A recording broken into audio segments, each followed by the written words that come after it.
12 years after O.J. Simpson spoke on camera about the murders of his ex-wife and her friend Ron Goldman, the interview is being made public.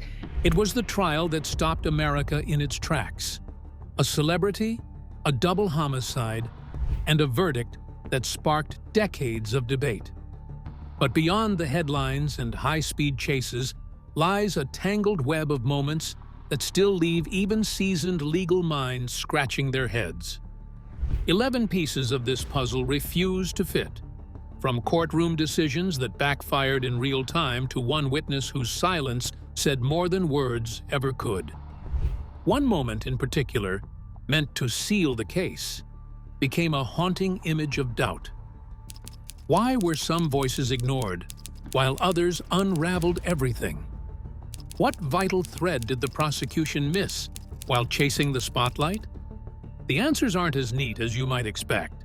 In fact, the deeper you go, the more questions seem to rise to the surface. Cross-examination of Mark Furman. In the O.J. Simpson trial, the testimony of Mark Furman, one of the first police officers to arrive at the crime scene, was initially considered crucial to the prosecution's case.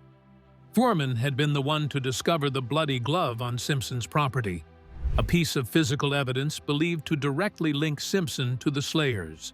During his initial testimony, Furman appeared composed and professional, offering clear accounts of his actions during the investigation.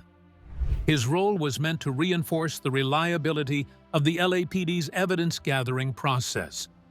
However, the situation unraveled dramatically during cross-examination by famed defense attorney F. Lee Bailey. In a key moment, Bailey asked Furman whether he had ever used the N-word. Furman denied ever doing so, a statement that would prove to be deeply damaging. The defense had obtained hours of taped interviews between Furman and a screenwriter, in which he not only used repeated racial slurs, but also spoke of police brutality, falsifying reports, and even boasted about how easily a police officer could get away with slaying. These revelations severely undercut his credibility as a witness. The ripples of tragedy threatened to affect the prosecution almost immediately. Furman was eventually indicted for perjury, lying under oath, and brought back to the stand to answer questions about whether he had planted evidence. When he refused to answer, he invoked the Fifth Amendment. This was a crushing blow to the prosecution's case, allowing defense lawyers to argue that a significant piece of evidence, especially the glove, may have been planted. The LAPD's credibility in this case was placed under intense scrutiny, and the idea of a racist cop targeting Simpson became close to a powerful narrative for the defense. Even members of the prosecution team realized that reliance on Furman was a huge mistake. Murphy admitted in a PBS interview that they knew Furman was going to be trouble, but did so anyway, presumably because they figured his role in finding the glove was too important to leave out. That gamble failed miserably. Furman's cross-examination went on to become one of the most important turning points in the trial because it left an indelible mark of doubt on the integrity of the LAPD and probably weighed heavily in the jury's ultimate decision to acquit. If you thought Furman's fall was jaw-dropping, just wait until you see what the prosecution didn't do with the DNA. Underutilization of DNA evidence. Despite the groundbreaking potential of DNA evidence in the O.J. Simpson trial, the prosecution largely underutilized what was arguably its strongest asset. Forensic scientist Gary Sims testified that blood found in Simpson's white Ford Bronco contained DNA from not just Simpson, but also Nicole Brown Simpson and Ronald Goldman. This was highly significant, as Simpson and Goldman had never met before the night of the slaying, strongly suggesting that Goldman's blood in Simpson's vehicle was no coincidence. Yet, this critical connection was not given the prominence it deserved during the trial. The prosecution, led by Marcia Clark and Christopher Darden, seemed unable to present the DNA evidence in a compelling and digestible way. While Clark mentioned the presence of Goldman's blood in the Bronco during her closing argument, it came amid a barrage of other information that likely confused rather than persuaded the jury. This lack of clarity and prioritization meant that jurors were not fully guided to grasp the weight of the DNA findings, which, had they been clearly and effectively presented, could have been a pivotal factor in securing a conviction. This distraction from the evidence also indicated a further deviation from the trial strategy, which, it may be said, consisted mostly in drawing the jurors' attention onto less crucial or too complicated details to reduce the jurors' ability to view the evidence holistically. According to a member of the prosecution team, William Hodgman, they may have been giving the jury too much credit with respect to being able to follow the intricacies of the evidence as it came together piece by piece, slowly over months. It's been dragging on for over a year, and a lot of the DNA analysis ended up getting lost in the noise of unrelated or tangential material. Near the end of the trial, Darden merely echoed many of Clark's earlier remarks without being able to condense evidence into a clear and persuasive message. With respect to the evidence, by the time deliberations were beginning, the prosecution's case, including arguably its most critical piece of scientific evidence, had become clouded.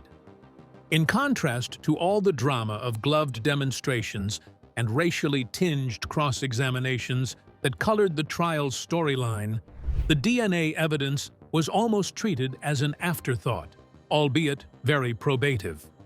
This blunder severely undermined the prosecution's case and presented an open door for the defense to raise reasonable doubts. Celebrity treatment and delayed arrest. Despite the presence of early physical evidence linking O.J. Simpson to the crime scene, including bloodstains on his white Ford Bronco and a bloody glove found on his property, Simpson was not immediately arrested following the slayers of Nicole Brown Simpson and Ronald Goldman. After flying to Chicago late on the night of the slayers, he returned to Los Angeles by noon on June 13th, at which point he was questioned by police but still allowed to go free. His arrest did not occur until June 17th, 4 days after the slayers, prompting widespread public confusion and criticism over the apparent leniency shown to him. To many observers, the delay seemed incomprehensible, particularly considering the evidence already in hand. As one news report noted, 20 minutes after O.J. took off, his ex-wife and a friend were found dead. Under normal circumstances, a suspect with such proximity to the crime, paired with forensic links, would likely have been detained immediately. But Simpson's status as a beloved sports figure and public celebrity seemed to afford him a level of protection from the kind of swift law enforcement response others might have faced. In the quite famous Nicole Brown Simpson slaying case, legal theorists asserted that a celebrity double standard may exist. In an interview with PBS, UCLA law professor Peter Aranella pointed out the factors relating to Simpson's celebrity status that justified different treatment at the hands of the police. Rather, as he put it, detectives handled him not like a criminal suspect, but like a celebrity. A statement meant to imply that an average person wielding similar incriminating evidence would virtually have been taken into custody without delay. This observation initiated mounting concerns regarding the matter. The untoward influence of celebrity upon a legal process. Such an early failure to treat Simpson as a normal suspect sent shockwaves through the investigation and the eventual trial. It would have been a clear signal that Simpson was under special consideration. This damaged not only the public perception of the justice system's objectivity, but it also gave leverage to Simpson's defense team early on. The idea that, for a time, O.J. was above the law became the very fodder for the later contention that both racial and institutional biases operated, themes the defense would adroitly interweave into their courtroom strategy. The Ford Bronco police chase. On June 17, 1994, 4 days after the slayings of Nicole Brown Simpson and Ronald Goldman, the Los Angeles Police Department formally announced that O.J. Simpson was a suspect and that they were actively seeking to arrest him. By this time, public interest in the case had grown substantially, and the announcement that one of America's most famous athletes might go on the run created a sense of urgency and disbelief. The idea that Simpson, a once-beloved sports icon, might evade justice sent shockwaves through the media and the public. As tensions rose throughout the day, Simpson's whereabouts were unknown until around 6 p.m., when he personally called 911, reporting that he was in the back seat of a white Ford Bronco. The vehicle was owned and being driven by his longtime friend Al Cowlings.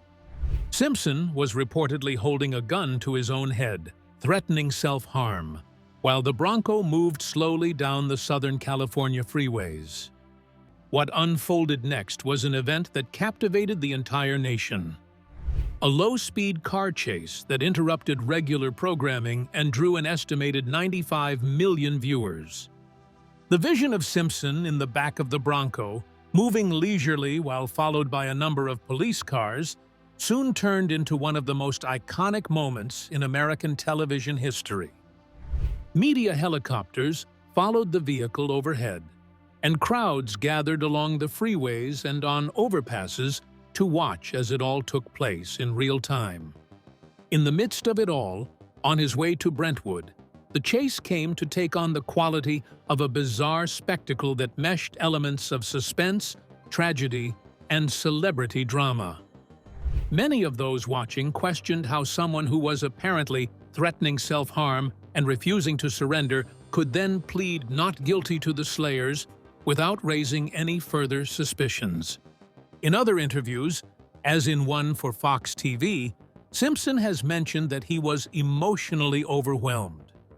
He said that watching this admiration from the public, which he had built up over the years, just disappear overnight had literally shattered him emotionally.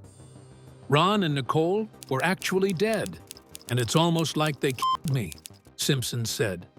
It laid bare just how he viewed the tragedy as a personal fall from grace, almost as if his self-identity was lost along with theirs. Though the intercept was devoid of gunfire, it added a highly dramatic and intriguing chapter to an already heavily loaded case with public intrigue. Change of trial venue.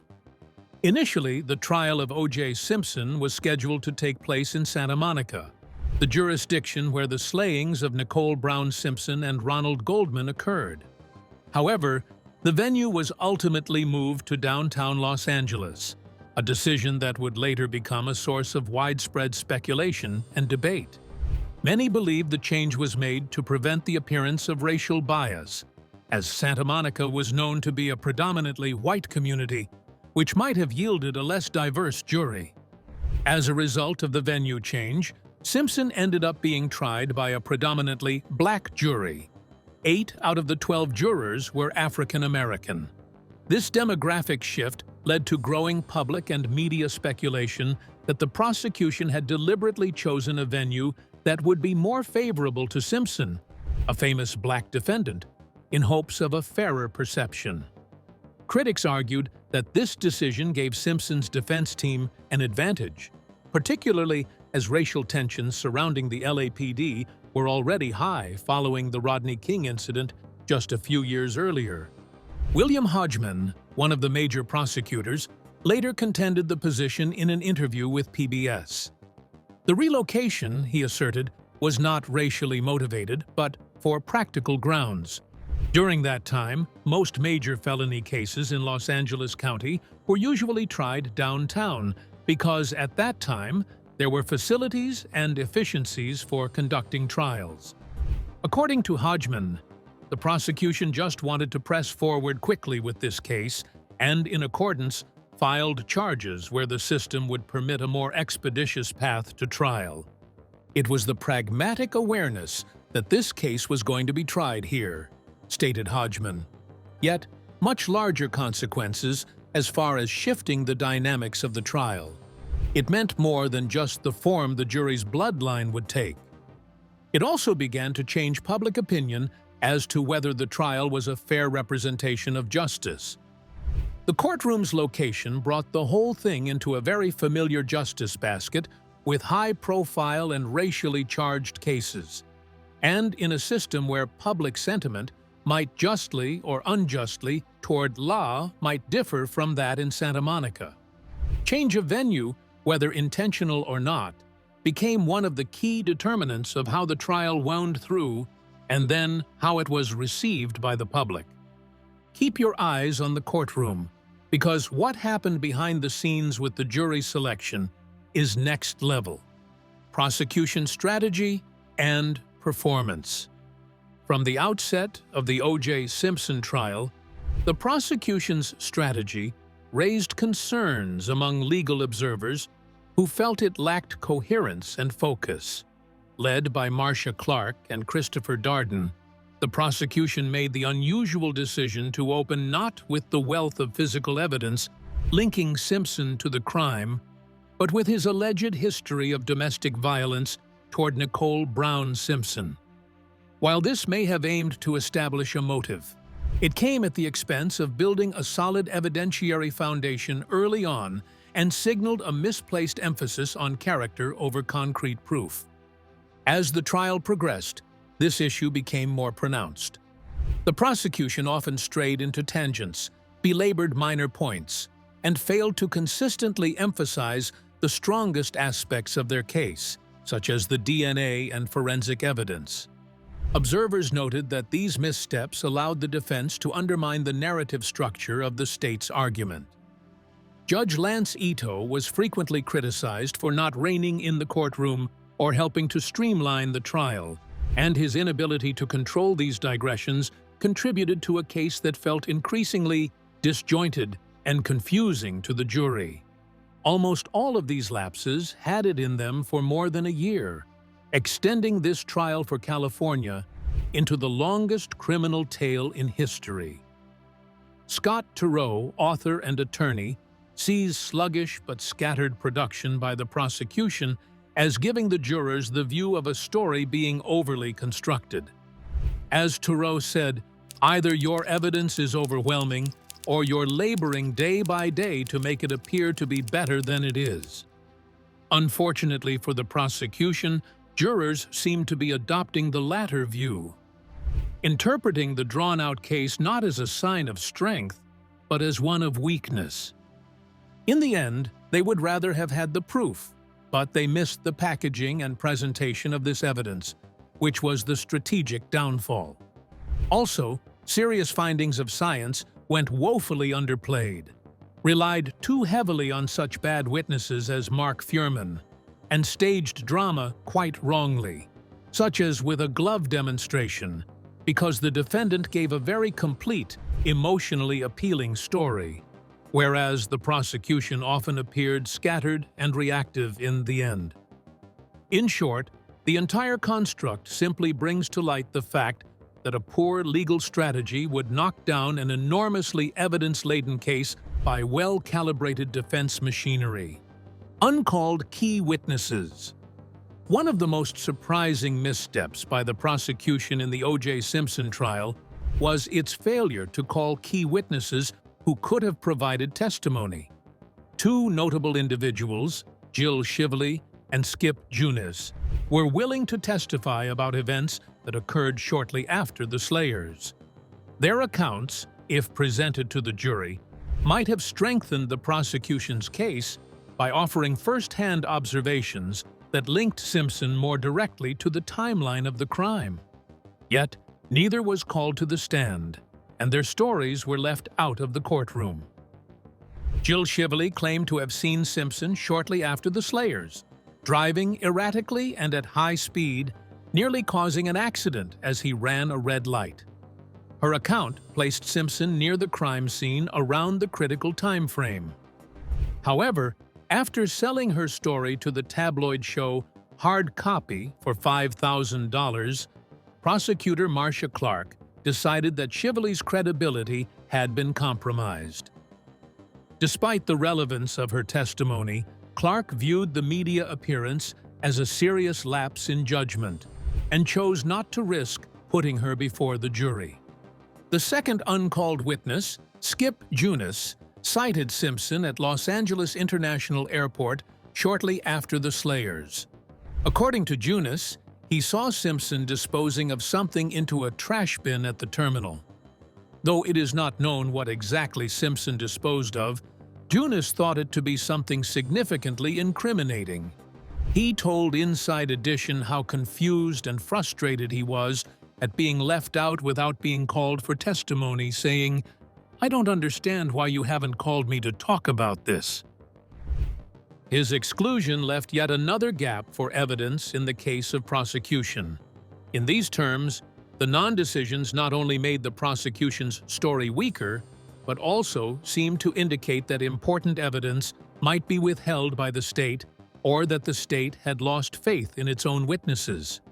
Excluding these witnesses from a trial in which every piece of evidence and testimony was scrutinized was strategic folly. Their absence denied the defense access to much of the courtroom's narrative while depriving the jury of hearing the eyewitnesses who might add further support to the timeline and circumstances surrounding Simpson's involvement. Acquittal and public reaction. When the jury delivered a verdict of not guilty on October 3, 1995, it stunned a nation that had been deeply divided over the trial. Despite months of testimony, mounting forensic evidence, and intense media coverage, O.J. Simpson was acquitted of the slayers of Nicole Brown Simpson and Ronald Goldman. For many observers, this outcome seemed unfathomable. Given the physical evidence, including blood, hair, and DNA, public opinion strongly leaned toward Simpson's guilt. Yet the jury, influenced by what they had seen and heard over the course of the trial, remained unconvinced beyond a reasonable doubt. Legal experts analyzing the case pointed to multiple factors that contributed to the verdict. Among the most significant was the prosecution's inability to present a clear, focused narrative. Their strategy lacked cohesion, and their decision to rely on controversial figures like Mark Furman, along with ill-conceived moments like the glove demonstration, significantly weakened their case. As PBS analysts noted, Simpson's defense team, nicknamed the Dream Team, was composed of experienced and strategic lawyers who effectively exploited the prosecution's missteps and painted Simpson as a victim of systemic injustice. In a comment on the case, one of the legal experts likened it to a football game in which the prosecution came in too confident and unprepared, while the defense was disciplined and ready with plans.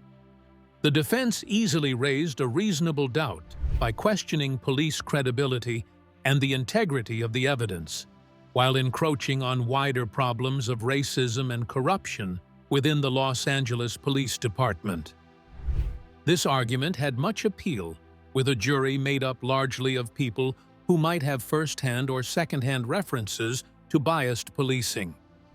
Interestingly, one of Simpson's own attorneys, Alan Dershowitz, went further on PBS, claiming that this was just the system working exactly as it was supposed to, much to the discomfort of the viewing public.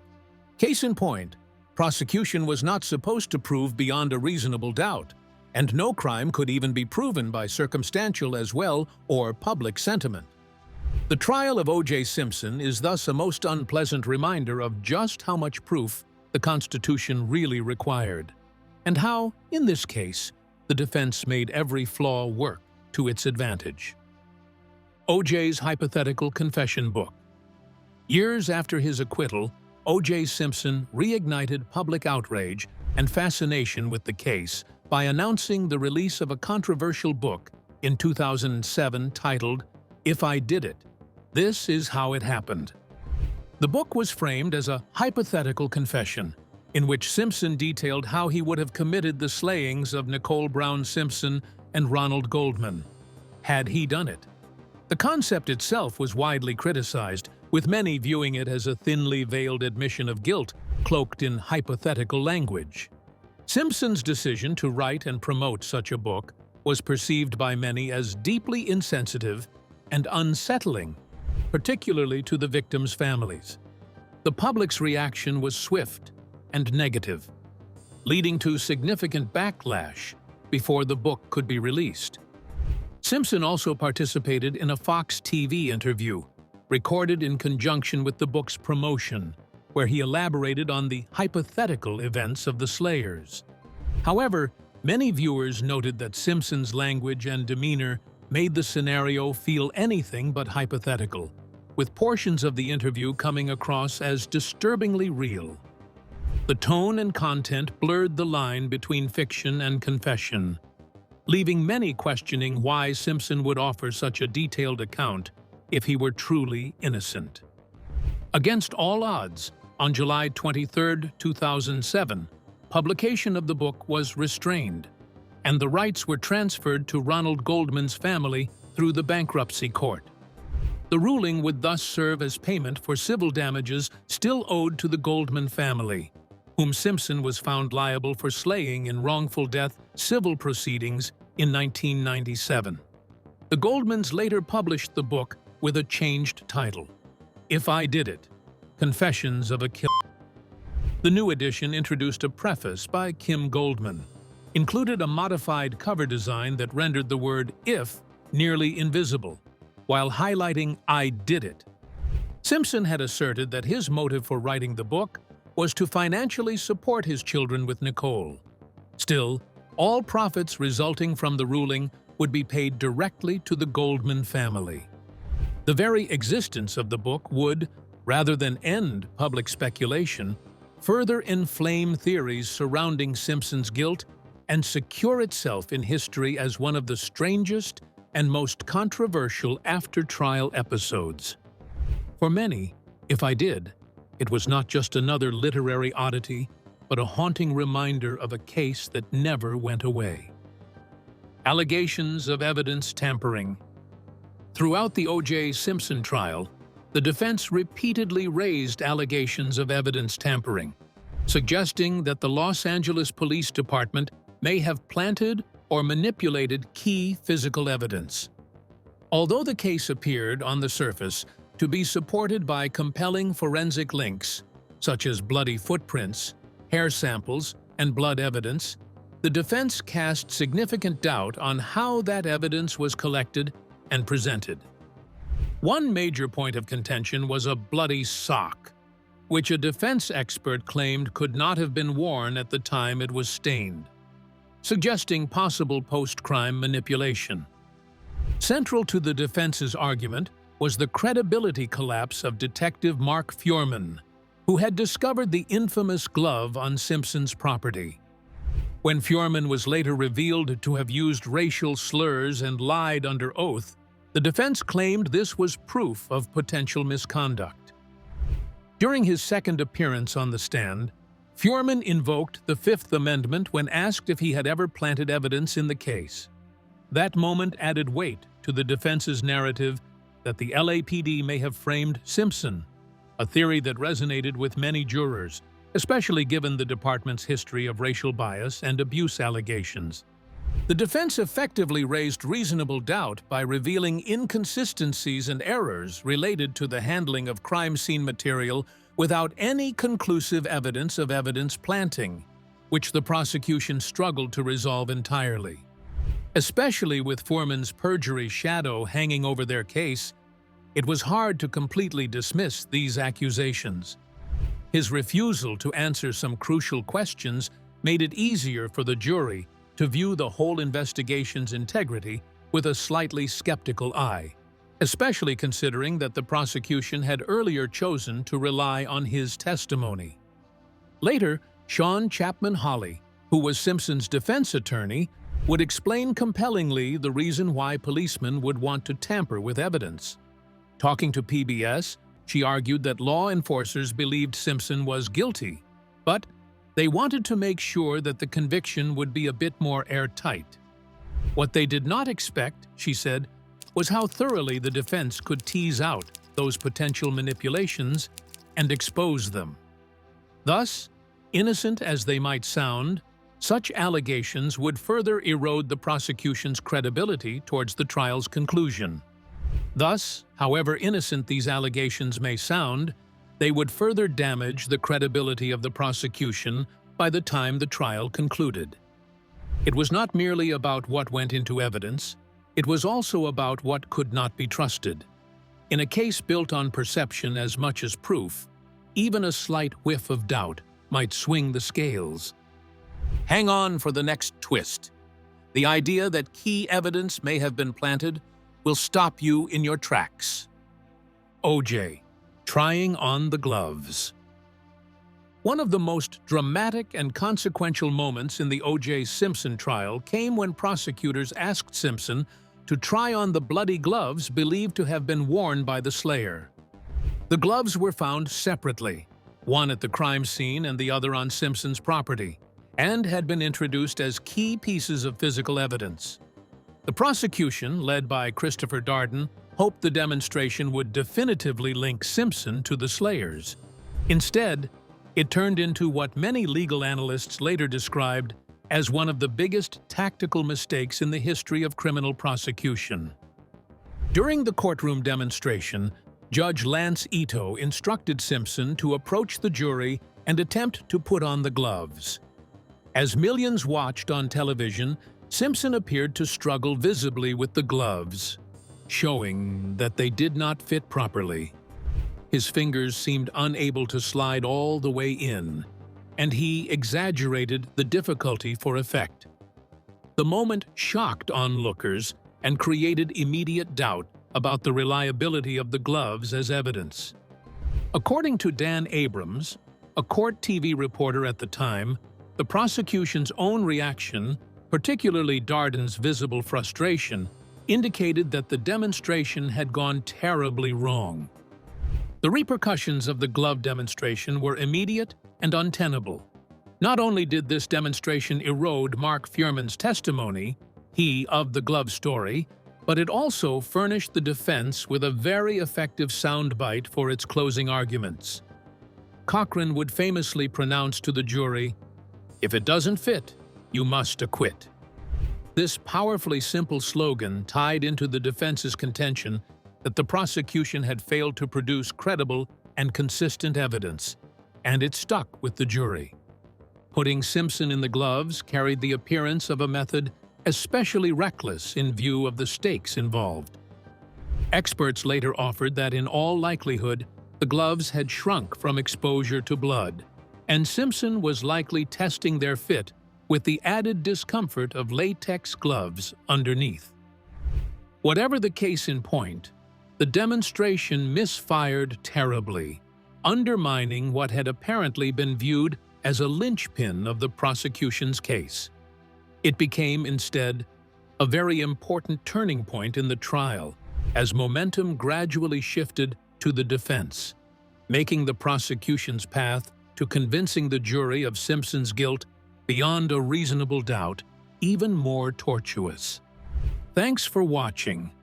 If you found this video thought-provoking, don't forget to like, drop a comment with your thoughts, and subscribe for more deep dives into the cases that still leave us questioning. Got theories or favorite moments from the trial? We want to hear them. And don't stop here. Click on the next video on your screen to keep the story going. See you there.